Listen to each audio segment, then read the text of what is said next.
ভালোবাসা কাকে বলে দেখুন। একটা মরুভূমির ভিতরে দুটো হরিণ পড়ে আছে, মানে মরে গেছে।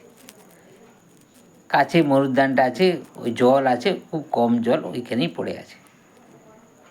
তো দুজন লোক যাচ্ছিল, একজন আরেকজনকে জিজ্ঞেস করলো, বলছে মরেছে কেন এই দুটো হরিণ? তখন বলছে যে জলটা কম আছে। একটা হরিণ বলছে তুমি খাও, স্বামী স্ত্রী, আরেকটা বলছে তুমি খাও। এমনি তুমি খাও করতে করতে দুটোই মরে গেছে। আর এদিকে আজকালের ভালোবাসা দেখুন, মানে প্রেমিকা এত বেশি যে প্রেমিককে সবসময় রাত্রি 12টা 1টা 2টায় ফোন করছে। তো রাত্রেবেলা প্রেমিকা বলছে প্রেমিককে যে তুমি কি করছো, স্বপ্ন দেখছো? তাহলে আমার কাছে একটু স্বপ্ন পাঠাও।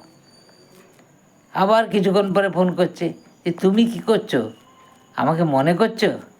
আমার কাছে তোমার একটু মনটা পাঠাও। রাত্রি 2টার সময় যখন প্রেমিকা ফোন করছে যে তুমি কি করছো, বলছে আমি কমোটে বসছি, এখন কিছু পাঠাতে পারবো না।